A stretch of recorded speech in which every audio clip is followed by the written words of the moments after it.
사실상 완치가 불가능하기 때문에 알러젠에 노출이 되지 않게끔 관리를 해주셔야 합니다. 안녕하세요. 개 알려주는 남자 수의사 이세원입니다. 현생 20세 시대 계속 반복되는 피부병으로 고생하는 반려견들이 많은데요. 강아지의 피부가 사람보다 약한 이유도 있지만 많은 경우 알러지가 원인인 경우도 있습니다. 안타깝게도 사람도 그렇듯이 알러지는 치료보다도 관리의 개념입니다. 수의사인 저도 고양이 털 알러지가 있어서 고양이 진료를 볼 때면 주의를 하곤 합니다. 오늘은 강아지에서 가장 흔하게 나타나는 알러지 원인 3가지를 알려드리도록 하겠습니다. 영상을 끝까지 시청해주세요.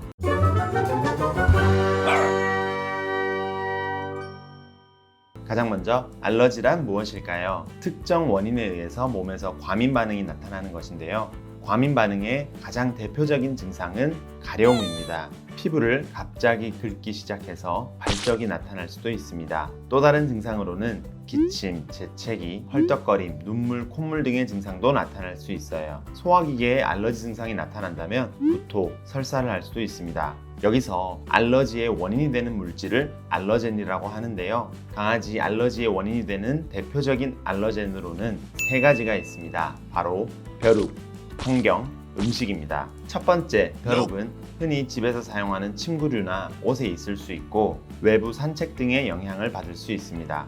특히 벼룩 알러지에 의한 피부염은 뒷다리 근처와 꼬리 쪽에 영향을 받고 플리 트라이앵글이라고 하는 부위에 주로 영향을 받게 됩니다. 이 벼룩을 구제하기 위해 치료를 해야 되고 평소 외부 구충을 잘 해주셔야 됩니다. 두 번째, 환경 요인으로는 흡인성 알러젠이라고 하며 흔히 아토피라고 표현하기도 합니다. 다양한 원인이 있을 수 있는데 계절이 바뀌며 꽃가루에 의한 것이나 집에서의 진먼지 진드기, 화장실 곰팡이인 알터나리아 곰팡이 등이 원인이 될 수 있습니다. 사실상 완치가 불가능하기 때문에 알러젠에 노출이 되지 않게끔 관리를 해주셔야 합니다. 하지만 집안에 있는 진먼지 진드기, 곰팡이 등은 완전히 없애는 것이 불가능하기 때문에 계속 반복해서 가려움이나 각질 등이 나타나는 강아지가 있습니다. 이런 경우에는 주변 환경 정리도 중요하지만 최근에는 한 달에 한 번 맞는 주사제가 나와서 많은 강아지들이 관리를 받고 있습니다.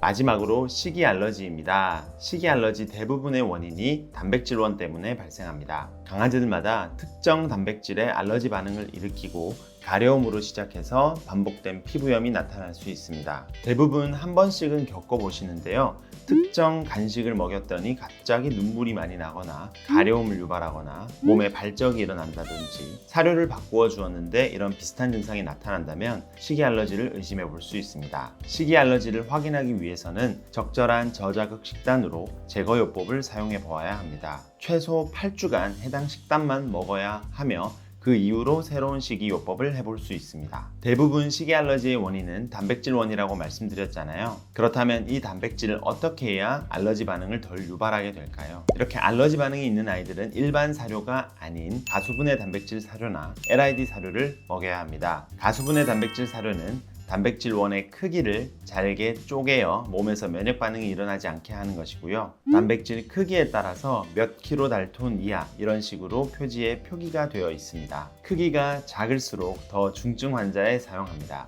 LID 사료는 영어로 풀어서 보면 Limited Ingredient Diet라고 하는데요. 한글로 풀어보면 제한 원료 식단으로 다양한 원료를 통해 만들지 않고 단백질원의 종류를 제한해서 알러지 반응을 줄여주게 됩니다.